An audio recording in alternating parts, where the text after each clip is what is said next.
샴페인 좀 더 가져와. 그랜드 조선 호텔 다이아몬드 볼룸 2025년 가을밤 1조 2천억 원 규모의 메가딜 축하연이 열리던 그곳엔 한국 재계의 거물들과 해외 투자사 대표들이 모여 있었습니다.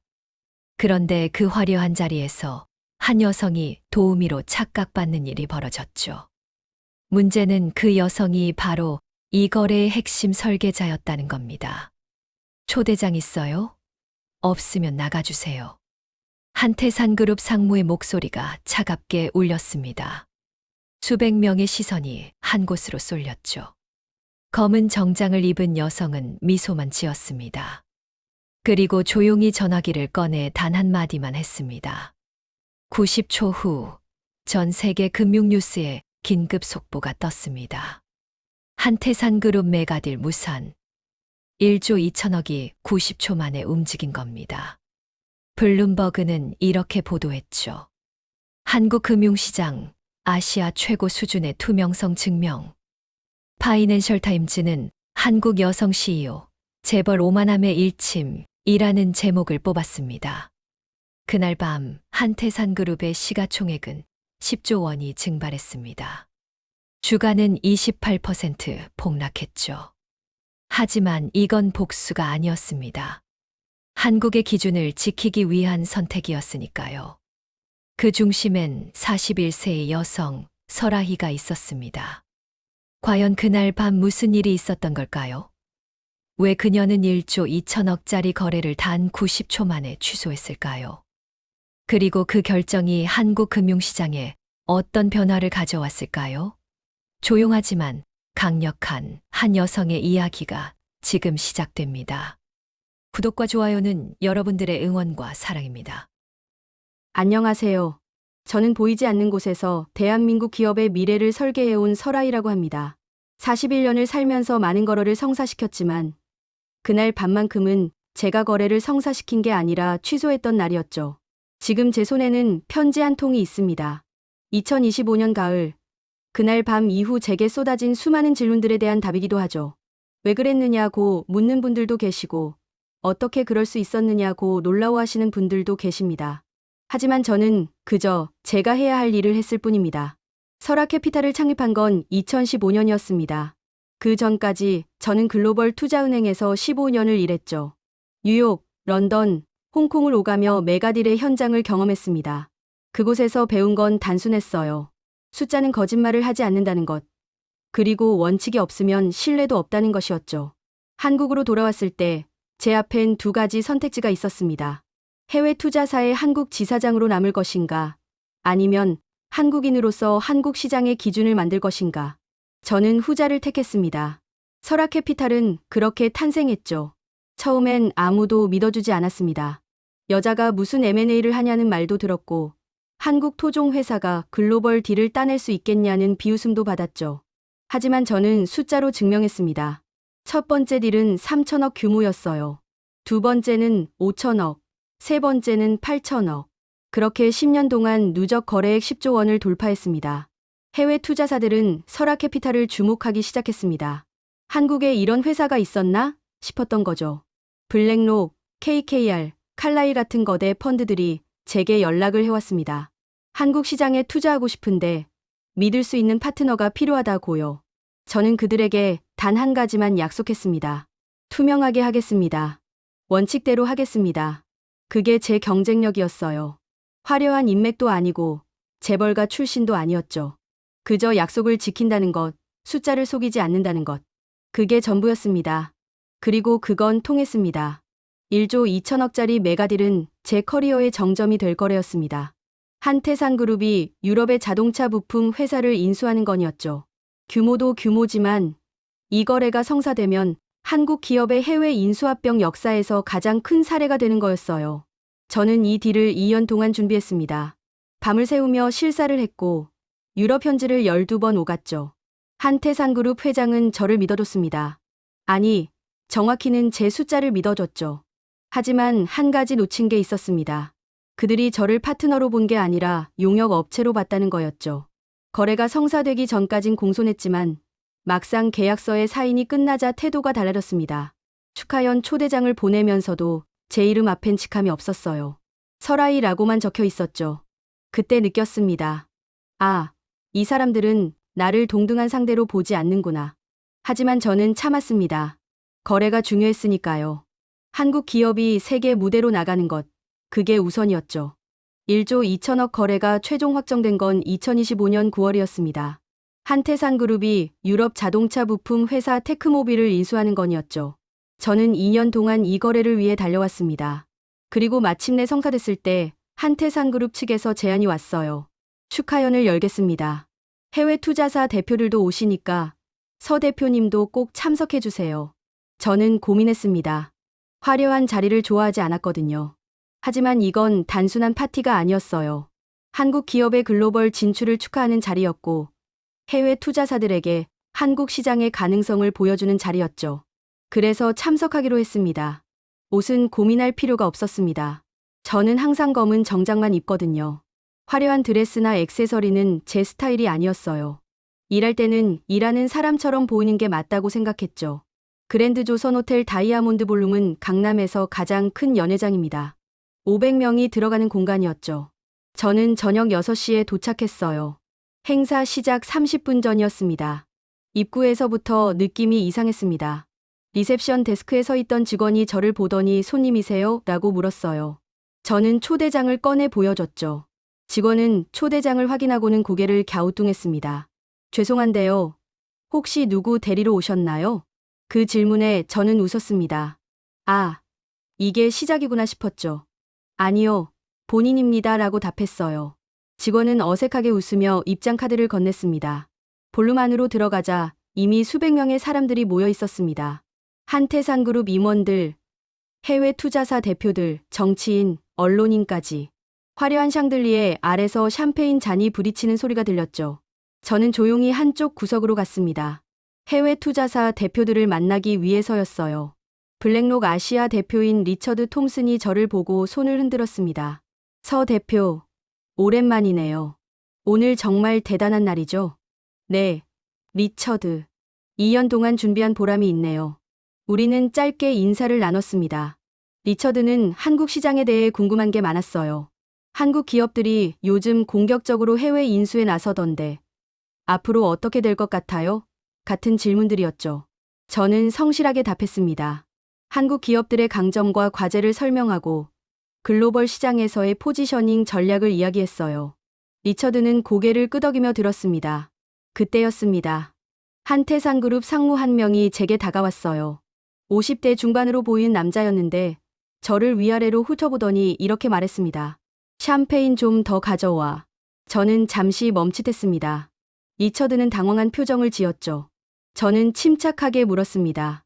죄송하지만 저한테 하시는 말씀인가요? 상무는 짜증스러운 표정으로 대답했어요. 그럼 누구한테 하는 말이겠어요? 여기 서빙하는 사람 아니에요? 그 순간 주변이 조용해졌습니다. 리처드를 비롯한 해외 투자사 대표 서너 명이 이 상황을 지켜보고 있었죠. 저는 깊게 숨을 들이쉬었습니다. 화가 났지만 여기서 감정을 드러내면 안 됐어요. 저는 서빙하는 사람이 아니라 설아캐피탈 대표 설아이입니다. 오늘 거래의 주요 관계자죠. 상무는 어이없다는 표정을 지었습니다. 무슨 소리야? 초대장은 있어요? 저는 핸드백에서 초대장을 꺼냈습니다. 상무는 초대장을 빼앗듯이 가져가더니 들여다봤어요. 그리고는 비웃듯이 말했죠. 이거 위조 아니에요? 우리 회사에서 이런 사람 초대했다는 보고 못 받았는데요. 리처드가 끼어들었습니다. 잠깐만요. 서 대표는 이번 딜의 핵심 인물입니다. 저희 블랙록도 서 대표를 통해서 이 거래에 참여했고요. 하지만 상무는 듣지 않았어요. 오히려 더 공격적으로 나왔죠. 해외분들은 모르시니까 그러시는 겁니다. 이 사람 사기꾼일 수도 있어요. 경호팀, 여기 좀 와봐요. 경호원 2명이 다가왔습니다. 저는 믿을 수가 없었어요. 1조 2천억짜리 거래를 설계한 사람을 사기꾼 취급을 하다니. 주변 사람들이 수군거리기 시작했습니다. 한국 재벌가 사람들은 저를 의심의 눈초리로 봤고 해외 투자자들은 당황한 표정이었죠. 저는 그 순간 결정했습니다. 더 이상 참지 않기로. 저는 핸드백에서 휴대폰을 꺼냈습니다. 그리고 단 한 통의 전화를 걸었어요. 설아캐피탈 M&A 팀장인 박준혁에게였죠. 준혁 씨, 저예요. 대표님, 무슨 일이세요? 저는 차분하게 말했습니다. 프로토콜 라이트4를 실행하세요. 전화기 너머로 잠시 침묵이 흘렀습니다. 준혁은 제 목소리 톤만으로 상황을 파악한 것 같았어요. 지금 즉시요? 네, 지금 즉시요. 저는 전화를 끊었습니다.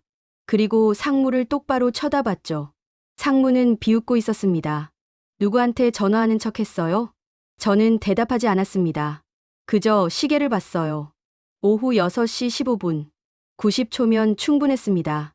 프로토콜 라이트4이란 건 제가 만든 비상 시스템이었습니다. 설아캐피탈이 참여한 모든 거래에는 이 장치가 들어가 있었죠. 만약 상대방이 계약 위반이나 심각한 윤리 문제를 일으킬 경우 제 승인 하나로 모든 자금과 계약을 철회할 수 있는 시스템이었어요. 물론 한 번도 쓴 적이 없었습니다. 쓸 일이 없었으니까요. 하지만 오늘은 달랐습니다. 이건 단순한 무례함이 아니었어요. 세계가 지켜보는 자리에서 한국 기업의 수준을 드러낸 사건이었죠. 90초가 지났습니다.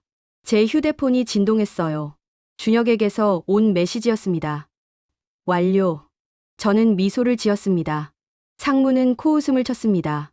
하지만 그때 볼륨 안 곳곳에서 휴대폰이 울리기 시작했어요. 한태산그룹 임원들의 얼굴이 하얗게 질렸죠. 해외 투자사 대표들도 스마트폰을 확인하며 술렁거렸습니다. 블룸버그 긴급 속보였습니다. 한태산그룹 메가딜 무산, 설아캐피탈 1조 2천억 원 자금 전액 회수 및 정우그룹으로 이전. 볼륨이 순식간에 소란스러워졌습니다. 한태산그룹 회장이 급히 입장했고 임원들이 우왕좌왕했죠. 저를 사기꾼 취급했던 그 상무는 멍한 표정으로 서 있었습니다. 리처드가 저를 보며 놀란 표정을 지었어요. 서 대표, 지금 이게 정말로. 저는 고개를 끄덕였습니다. 네, 정말입니다. 1조 2천억의 이동은 90초 만에 완료됐지만 그 여파는 훨씬 컸습니다. 한태산그룹 회장이 제게 달려왔어요.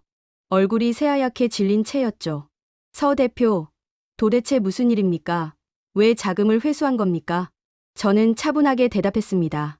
회장님께 여쭙고 싶네요. 오늘 제가 여기서 어떤 대우를 받았는지 아십니까? 회장은 당황한 표정으로 주변을 둘러봤습니다. 그때 아까 그 상무가 다가와서 변명하듯 말했어요. 회장님, 이건 오해입니다. 제가 몰라봤을 뿐이고. 저는 상무의 말을 끊었습니다. 오해가 아닙니다. 저를 서빙 직원으로 착각한 것, 사기꾼 취급한 것, 경호원을 불러 쫓아내려 한 것. 이 모든 게 오해라고 하시겠습니까? 주변이 조용해졌습니다. 수백 명의 시선이 저와 회장에게 쏠렸죠. 특히 해외 투자사 대표들의 표정이 심각했어요. 이건 단순한 내부 문제가 아니었습니다. 계약 파트너에 대한 예우 문제였고 기업 윤리 문제였죠. 회장이 황급히 사과했습니다. 죄송합니다. 서 대표. 제가 직원 교육을 제대로 못했습니다. 다시 한번. 회장님. 저는 회장의 말을 끊었어요. 저는 사과를 받으러 온 게 아닙니다. 그리고 이건 저 개인의 문제도 아니에요. 한국 기업이 세계 무대에서 어떻게 행동해야 하는지, 파트너를 어떻게 대해야 하는지의 문제죠. 오늘 여기 계신 해외 투자자분들이 모두 지켜봤습니다. 한태산그룹이 계약 파트너를 어떻게 취급하는지 말이에요. 회장의 얼굴이 더 하얗게 질렸습니다. 해외 투자사 대표들이 수군거리기 시작했죠. 저는 계속 말했습니다. 1조 2천억은 큰 금액입니다. 하지만 신뢰는 돈으로 살 수 없어요. 저는 한태산그룹과의 모든 거래를 종료합니다. 그리고 이 자금은 기업 윤리를 중시하는 정우그룹으로 이전됩니다. 볼륨안이 술렁거렸습니다. 한태산그룹 임원들은 패닉 상태였고 해외 투자자들은 스마트폰으로 본사에 긴급 보고를 하고 있었어요. 리처드가 제게 다가왔습니다. 서 대표, 블랙록도 이번 결정을 지지합니다. 우리는 윤리적 파트너와만 일하니까요. 유럽 투자사 대표들도 고개를 끄덕였죠. 저는 그들에게 감사 인사를 했습니다. 그리고 마지막으로 회장에게 말했어요. 회장님, 기업은 숫자만으로 크는 게 아닙니다. 사람에 대한 존중, 파트너에 대한 신뢰, 그게 진짜 경쟁력이에요. 오늘 한태산그룹은 1조 2천억을 잃었지만 그보다 더 큰 걸 이루셨을 겁니다. 바로 신뢰 말이죠. 저는 볼륨을 나왔습니다. 뒤에서 회장이 뭐라고 외쳤지만 돌아보지 않았어요. 이미 끝난 일이었으니까요. 호텔 로비로 나왔을 때 제 휴대폰이 쉴 새 없이 울렸습니다. 언론사 기자들이었죠. 이미 뉴스가 퍼진 모양이었어요. 저는 전화를 받지 않았습니다. 지금은 조용히 정리할 시간이 필요했으니까요. 밤하늘을 올려다봤습니다. 서울의 밤은 여전히 화려했죠. 하지만 제 마음은 차분했습니다. 옳은 일을 했다는 확신이 있었으니까요. 볼룸에 남았던 수백 명의 사람들은 그날 밤 한국 최대 재벌가가 무너지는 순간을 목격했습니다. 물리적으로 무너진 건 아니었죠. 하지만 신뢰라는 보이지 않는 기둥이 무너지는 걸 본 겁니다. 한태산그룹 주가는 다음날 장 시작과 동시에 폭락했습니다. 28% 하락, 시가총액 10조 원 증발. 숫자로만 보면 엄청난 타격이었죠. 하지만 진짜 문제는 따로 있었어요. 해외 투자사들이 줄줄이 한태산그룹과의 계약을 재검토하기 시작한 겁니다. 블랙록은 파트너사의 기업 윤리를 재평가 중이라는 성명을 냈고, 칼라일은 한태산그룹과의 신규 투자 계획을 보류한다고 발표했어요. 파이낸셜 타임즈는 이렇게 보도했습니다. 한국 여성 CEO, 재벌 오만함의 일침. 아시아 금융시장의 새로운 기준 제시. 블룸버그는 설아이 1조 2천억 거래 취소로 한국 기업 윤리 수준 높여라는 제목을 뽑았죠. 한국 언론도 들썩였습니다. 처음엔 설아캐피탈 1조 2천억 거래 전격 취소라는 단순 보도였지만 곧 사건의 전말이 알려지면서 여론이 들끓었어요. 재벌의 갑질 문화, 이대로 괜찮은가 같은 사설이 쏟아졌죠. 저는 사무실에 앉아 창밖을 바라봤습니다. 서울 도심이 내려다 보이는 40층 사무실이었어요. 10년 전 이 사무실을 처음 얻었을 때가 생각났죠. 책상 하나, 의자 하나로 시작했던 설아캐피탈이 이제 직원 80명 규모로 커졌습니다. 준혁이 문을 두드리고 들어왔어요. 대표님, 정우그룹 회장님께서 직접 오시겠다고 합니다. 그러세요? 알겠어요. 정우그룹은 한태산그룹의 경쟁사였습니다. 하지만 기업 문화는 정반대였죠. 투명 경영, 윤리 경영을 강조하는 회사였어요. 저는 1조 2천억을 정우그룹으로 이전하면서 단순히 돈을 옮긴 게 아니라 메시지를 보낸 겁니다. 윤리적인 기업과 일하겠다는 메시지요. 1시간 후 정우그룹 회장이 사무실에 도착했습니다. 60대 중반의 신사였는데 직접 커피를 따라주시더라고요. 서 대표, 오늘 결정 정말 대단했습니다. 쉽지 않으셨을 텐데. 저는 고개를 저었습니다. 어려운 결정이 아니었습니다. 옳은 일이었으니까요. 회장이 미소를 지으셨어요. 1조 2천억이라는 금액을 포기하는 게 쉬운 결정은 아니었을 겁니다. 하지만 대표님 덕분에 우리 정우그룹이 좋은 기회를 얻었네요. 저희도 최선을 다하겠습니다. 회장님, 한 가지만 약속해 주세요. 이번 거래에서 직원들을 존중해 주세요. 성별, 나이, 직급에 상관없이요. 회장이 고개를 끄덕이셨습니다. 당연한 말씀입니다. 우리 정우그룹은 그런 회사니까요. 그날 저녁, 저는 오랜만에 편지를 썼습니다. 누군가에게 보내려고 쓴 건 아니었어요. 제 자신을 정리하기 위해서였죠. 나는 그날 밤 1조 2천억을 포기했습니다. 하지만 후회하지 않습니다. 돈은 다시 벌 수 있지만 원칙은 한번 무너지면 다시 세우기 어렵거든요. 한국 여성으로서, 한국 기업인으로서 저는 세계에 메시지를 보내고 싶었습니다. 우리는 숫자도 중요하지만 사람도 중요하게 여기는 나라라고요. 편지를 쓰면서 눈물이 났습니다. 분노의 눈물이 아니라 해방감의 눈물이었어요. 오랫동안 참아왔던 것들이 풀어지는 느낌이었죠. 그날 밤, 저는 처음으로 제가 자랑스러웠습니다. 거래를 성사시킨 날보다 거래를 취소한 날이 더 자랑스러웠어요. 진짜 권력은 조용합니다. 속삭여도 들리니까요. 이 말은 제가 볼룸을 나오기 직전에 했던 말이었습니다. 한태산그룹 회장에게 했던 마지막 말이었죠. 그리고 이 말은 외신 기자들에 의해 이용됐고 수많은 기사의 제목이 됐습니다. 기사는 이렇게 시작했습니다. 권력이란 무엇인가? 큰 소리를 내는 것인가? 아니면 조용히 세상을 바꾸는 것인가? 한국의 설아이는 후자를 선택했다. 그녀는 1조 2천억 원을 90초 만에 움직였고 재벌 기업을 무릎 꿇렸으며 아시아 금융시장의 기준을 새로 썼다. 그리고 그 모든 것을 조용한 목소리로 해냈다. 저는 이 기사를 읽으면서 웃었습니다. 과찬이었죠. 저는 그저 제가 할 일을 했을 뿐이었으니까요. 하지만 외신의 반응은 뜨거웠습니다. 블룸버그는 특집 기사를 냈고 파이낸셜 타임즈는 저를 올해의 아시아 금융인으로 선정했어요. 포브스는 세계에서 가장 영향력 있는 여성 100인 리스트에 제 이름을 올렸죠. 하지만 가장 중요한 변화는 따로 있었습니다. 해외 투자사들이 한국 시장을 보는 시각이 달라진 겁니다. 골드만삭스 최고 경영자가 제게 이메일을 보냈어요. 서 대표님, 당신의 결정은 한국 금융시장이 성숙했다는 증거입니다. 우리는 앞으로 한국 투자 비중을 늘릴 계획입니다. 당신 같은 파트너가 있으니까요. KKR 아시아 대표는 직접 전화를 걸어왔습니다. 한국은 더 이상 신흥시장이 아닙니다. 윤리 기준까지 갖춘 성숙한 시장이죠. 서 대표가 증명했잖아요. 이런 평가들이 쌓이면서 한국으로 들어오는 외국 자본이 늘어났습니다. 2025년 4분기 외국인 직접 투자는 전년 대비 43% 증가했어요. 한국금융감독원은 설아이 효과라고 불렀죠. 하지만 정작 저는 그런 타이틀에 관심이 없었습니다. 제게 중요한 건 단 하나였어요. 한국 기업들이 세계 무대에서 당당히 경쟁할 수 있는 환경을 만드는 것. 그리고 그 환경은 단순히 자본이나 기술만으로 만들어지지 않습니다. 사람에 대한 존중, 파트너에 대한 신뢰, 약속에 대한 책임감. 이런 가치들이 바탕이 돼야 하죠. 한태산그룹의 몰락은 계속됐습니다. 주가는 한 달 만에 40% 하락했고 해외 투자사들은 줄줄이 손을 뗐어요. 일부 계열사는 매각 수순을 밟기 시작했죠. 언론은 설아이의 복수라고 불렀지만 저는 그 표현이 마음에 들지 않았습니다. 복수가 아니었거든요. 그저 원칙을 지킨 것뿐이었죠. 한태산그룹 회장이 제게 면담을 요청했습니다. 3번이나 거절했지만 4번째 요청엔 응했어요. 호기심이 있었죠. 그가 무슨 말을 하고 싶은지. 만남은 조용한 찻집에서 이뤄졌습니다. 회장은 많이 수척해진 모습이었어요. 서 대표, 제가 잘못했습니다. 직원 교육을 제대로 못한 제 책임이죠. 저는 차를 한 모금 마시고 대답했습니다. 회장님, 이건 직원 교육의 문제가 아니었습니다.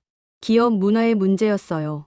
한태산그룹은 오랫동안 파트너를 동등하게 보지 않았죠. 특히 여성 파트너를요. 회장이 고개를 숙였습니다. 인정합니다. 저희 조직 문화가 낡았습니다. 바꾸려고 합니다. 저는 고개를 끄덕였습니다. 좋은 시작이네요. 하지만 회장님, 저랑 다시 일하실 생각이시라면 기대는 접으세요. 신뢰는 한번 깨지면 회복하기 어렵습니다. 회장이 쓸쓸하게 웃었어요.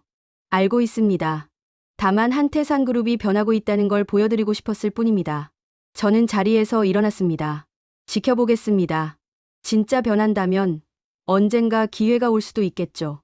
그날 밤 이후 한국이 세계에 보여준 기준은 명확해졌습니다. 돈보다 윤리가 우선이라는 것, 규모보다 신뢰가 중요하다는 것, 그리고 파트너는 성별, 나이, 국적에 상관없이 동등하게 대해야 한다는 것이었죠. 한국 정부도 움직였습니다. 금융위원회는 기업 윤리 강화 방안을 발표했고 공정거래위원회는 갑질 근절 대책을 내놓았어요. 설아이 사건이 촉매가 된 겁니다. 저는 이런 변화들을 보면서 생각했습니다. 내가 1조 2천억을 포기한 게 아니라 투자한 거였구나. 한국의 미래에 투자한 거였어요. 정우그룹과의 거래는 순조롭게 진행됐습니다. 회장님이 약속을 지키셨거든요. 모든 직원을 존중하고 투명하게 일했죠. 그 결과 거래는 예정보다 일찍 완료됐고 성과도 기대 이상이었어요. 유럽 자동차 부품 회사 인수는 대성공이었습니다. 정우그룹의 기술력과 유럽 회사의 노하우가 결합되면서 시너지가 났죠. 2년 만에 매출이 2배로 늘었고 글로벌 시장 점유율도 15%에서 25%로 뛰었어요. 정우그룹 회장님이 제게 감사 인사를 하러 오셨습니다. 서 대표 덕분입니다. 좋은 거래였어요. 저는 고개를 저었습니다. 제가 아니라 회장님이 잘하신 겁니다. 원칙을 지키셨잖아요. 회장님이 웃으셨어요. 원칙을 지키는 게 이렇게 이익이 되는 줄 몰랐습니다. 앞으로도 계속 그럴 겁니다. 그날 저는 확신했습니다. 한국이 정말 변하고 있구나. 윤리가 경쟁력이 되는 시대가 오고 있구나. 새벽 3시 서울의 불빛은 꺼지지 않았습니다. 저는 사무실 창가에 서서 도시를 내려다봤어요. 40층 높이에서 보는 서울은 아름다웠죠. 수많은 불빛들이 반짝이고 차들이 움직이고 사람들이 살아가는 모습이 보였습니다. 한태산그룹의 주가는 여전히 바닥이었습니다. 시총 10조 원 증발이라는 기록을 남겼죠. 하지만 저는 그들의 몰락을 바라지 않았어요. 오히려 진짜 변화를 바랐습니다. 그들이 정말로 윤리적인 기업으로 거듭나길 원했죠. 그게 복수보다 의미 있는 일이었으니까요. 편지를 마무리할 시간이었습니다. 저는 책상에 앉아 마지막 문장을 썼어요. 저는 그 방에 숱한다는 걸 증명하려 하지 않았습니다. 저는 그 방을 만든 한국인이었으니까요. 이 말이 제 마음을 가장 잘 표현했습니다. 저는 기존의 룰에 맞춰 살려고 하지 않았어요. 제가 옳다고 믿는 룰을 만들려고 했죠. 그리고 그 룰은 한국의 가치를 담은 것이어야 했습니다. 한국은 작은 나라가 아닙니다. 숫자로도 증명되고 윤리로도 증명되는 나라죠. 우리는 기술력만 가진 게 아니라 원칙도 가진 나라예요. 그걸 세계에 보여주고 싶었습니다. 편지를 봉투에 넣었습니다. 이 편지는 누군가에게 보내지 않을 거예요. 제 서랍에 넣어둘 겁니다. 언젠가 힘들 때 이 편지를 꺼내 읽으며 그날 밤의 결정을 떠올릴 거예요. 그리고 다짐할 겁니다. 앞으로도 원칙을 지키며 살겠다고. 긴 영상 시청해주셔서 감사합니다.